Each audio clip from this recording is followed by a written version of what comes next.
We live trapped in a gear that never rests, that never forgives, that knows no compassion. An invisible machine that spins without pause, that feeds on our time, our energy, our attention, and that returns nothing but fatigue, anxiety, and emptiness. The gear doesn't ask if we want to participate, it demands, it offers no choice, it imposes. Every step we take is recorded. Every second is accounted for. Every gesture is transformed into a measure of productivity, as if life could be reduced to numbers, graphs, and statistics. The gear devours not only our time, but our very essence, transforming human beings into hurried shadows, exhausted faces, and slumbering hearts. There is no pause for reflection, no time for contemplation, no space to feel. Every breath is timed, every moment of leisure is calculated, every wasted second is blamed. Modern man no longer recognizes the value of idleness, of calm, of the simple act of existing without an immediate goal. We are constantly reminded that we must produce, conquer, run, compete, as if our very existence depended on our submission to this merciless machine. Life has come to be measured by what we do, not by what we feel, and in this logic, feeling has become a privilege of the few, a silent rebellion against the system that keeps us busy and alienated. And the more we strive to keep up with its pace, the further we distance ourselves from ourselves. The machine transforms work into religion, consumption into illusory solace, haste into identity. We rush to fulfill never-ending agendas. We strive to achieve goals that multiply with each achievement, and yet we feel a void that no victory can fill. The body complains, the mind fragments, the soul is lost, but we carry on as if nothing were wrong, believing this is the natural path of life. It is a vicious cycle, a prison without physical bars, but with invisible chains that imprison every aspect of our being. Cities reflect this machinery. Streets crowded with people who move quickly but never move forward. Buildings that rise as testaments to progress but hide disconnected lives. Lights that never go out but illuminate only haste and distraction. The machinery strengthens with our acceptance, grows with our silent obedience, and feeds on the fear of being left behind. Every technology we create, every network we use, every tool we invent is quickly incorporated into the machine's functioning, making us even more dependent, more insecure, more exhausted. And so, we continue to spin without realizing it, accepting as natural what is destructive. The machinery does not seek our happiness, does not desire our growth, does not care about our freedom. Its goal is to keep us busy, exhausted, distracted, anesthetized, transforming the richness of human beings into sweat, worry, and emptiness. Each of us, without realizing it, contributes to our own imprisonment, perpetuating a machinery that has no mercy.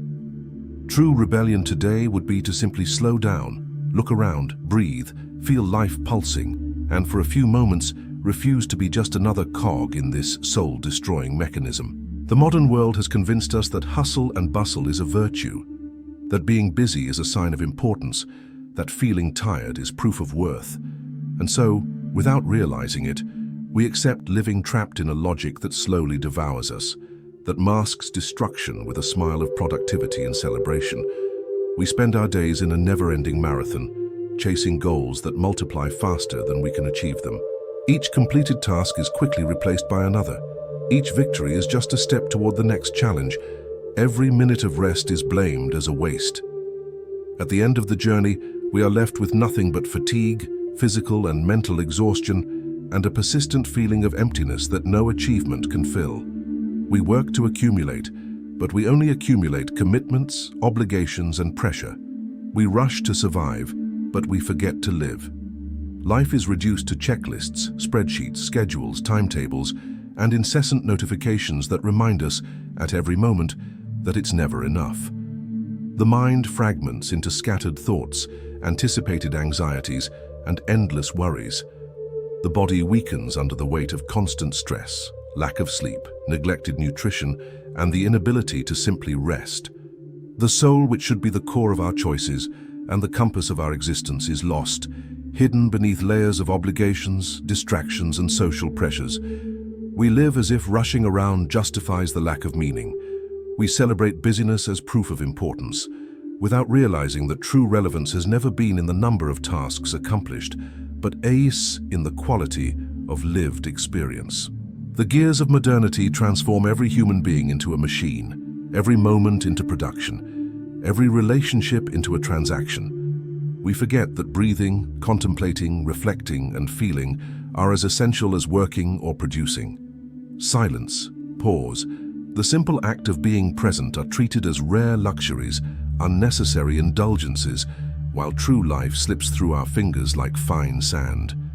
We become prisoners of a logic that disguises itself as normality. Society teaches us that haste is inevitable, that anxiety is natural, that exhaustion is acceptable. But this normality is in fact a silent mechanism of destruction, eroding well-being, creativity, and connection with the world and with ourselves. Every choice we make to feed the gears distances us from our essence, transforming us into replaceable parts, shadows of ourselves. And yet, we continue to rush. We continue to measure our worth by pace, not depth. We continue to ignore life in favor of the illusion of progress. The marathon has no finish line, and fatigue never dissipates. The only way to escape is to recognize that life is not about accumulating tasks, but about living. That stopping is not failure, but resistance. That slowing down is not weakness, but courage. That true freedom only exists outside the machinery that destroys souls. Every day, we become more dependent on the machinery. We accept packed schedules, unattainable goals, and suffocating deadlines as if they were inevitable.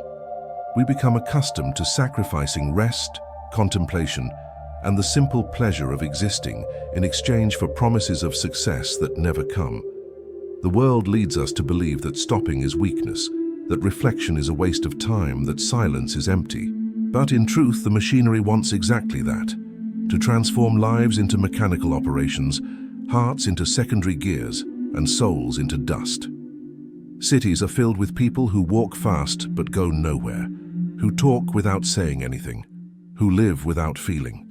They look at screens, they look at numbers, they look at goals, but they don't look at each other. They don't hear the birdsong, they don't breathe the wind, they don't feel the warmth of the sun. Nature, once a refuge, has become a forgotten landscape. Contemplation has been replaced by notifications, and life, which was always a presence, has become empty movement.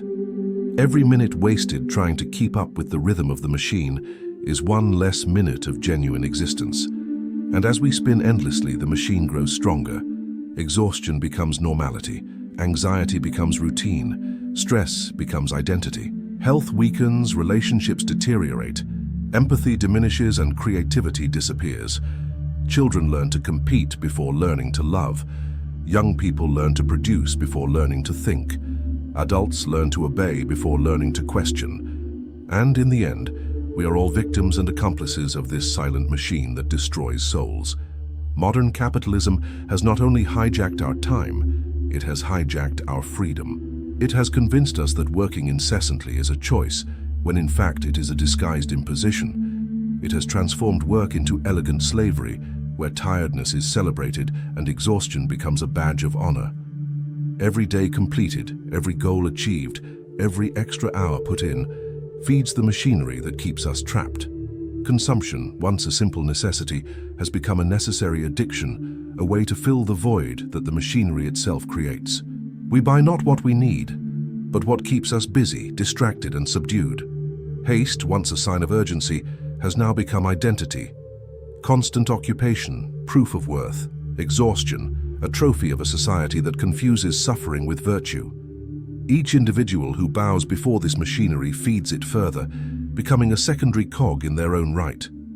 The body complains, tired, overwhelmed, sick, but we carry on. The mind screams, full of anxiety, confusion, and thoughts that find no rest, but we carry on. The soul cries, silent, desperate, wanting to breathe, feel, exist, but we carry on. And in the process, we lose the measure of what is human. We no longer know how to distinguish between what we want and what the machinery imposes on us, between what we feel and what we were taught to feel, between the freedom we believe we possess and the invisible prison that keeps us enslaved to external expectations, endless debts, and impossible standards. Modern capitalism has built a self-reinforcing cycle. The more we work, the more we consume.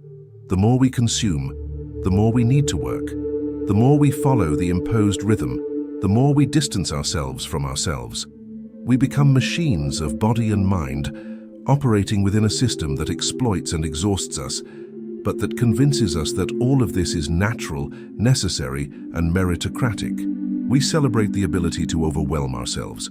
We take pride in exhaustion, and we forget that true life is not measured in hours of work or bills paid, but in moments of presence, of contemplation, of connection with what truly matters.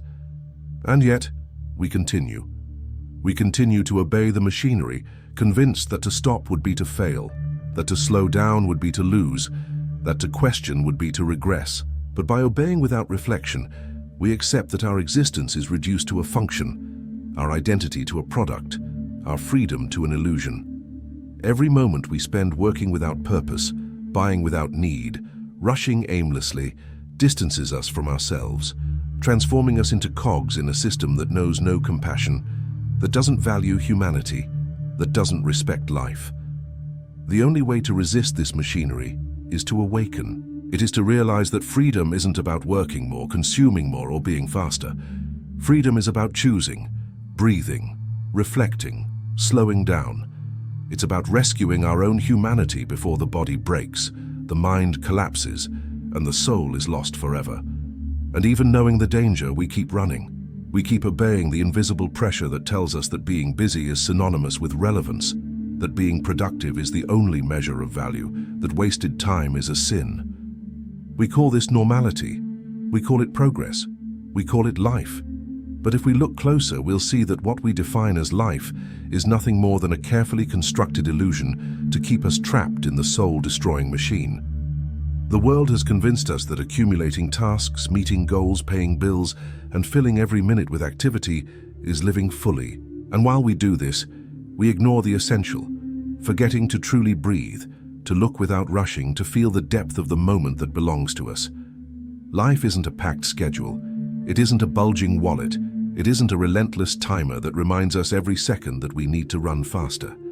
Life isn't about fear of stopping, guilt about resting, shame about contemplating, or anxiety about not meeting all the expectations imposed on us. Life isn't about being constantly connected to notifications, messages, and never-ending tasks. Life isn't about surviving, but about existing with presence, attention, and awareness. Every minute spent merely in mechanical movement is a minute stolen from what truly matters. The experience of living, feeling, perceiving, and connecting with what is real, concrete, and meaningful. Life is breathing deeply, feeling the air enter and leave your body, recognizing that breathing itself is a miracle and a freedom. Life is looking not at screens, graphs, or numbers, but at the sky, at nature, at the people around us. It's about noticing colors, shapes, movements, details that are lost when we rush.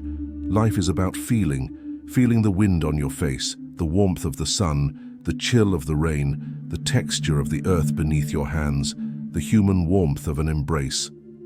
Life is about touching and being touched, not just physically, but emotionally, spiritually, deeply. Life is listening to the music of the world, the birdsong, the laughter of children, the voices of those we love, our own hearts beating with life and purpose. Life is presence, intensity, depth, simplicity. It's being fully in the moment, without distractions, without haste, without guilt. But the machinery that surrounds us doesn't want us to remember this. It grows stronger when we ignore the essential, when we get used to rushing through life without realizing it, when we forget that each second is valuable not for how much we produce, but for how much we feel. Every hurried step we take takes us away from our own being. Every day lived solely to meet expectations brings us closer to emptiness, and that's why the true revolution today is to slow down. It's choosing to breathe, to look, to feel, to touch, to listen. It's reclaiming the life that belongs to us before the machinery consumes us completely, before we become shadows of ourselves, busy, exhausted, but dead inside. Life doesn't wait, and only those who truly embrace it realize its richness. Henry David Thoreau understood the machinery and rejected it. He retreated to Walden, not out of laziness, not to escape, but out of wisdom. He knew that haste devours the being, that excess kills the soul, that constant distraction suffocates the conscience. We need more than ever someone to remind us of this, someone to teach us to stop without fear, to contemplate without guilt, to live without haste. Because if we don't learn, if we don't dare to slow down, the machinery will keep turning, crushing bodies, fragmenting minds, destroying souls, and the world will be but a shadow of itself, populated by living beings who have already died inside.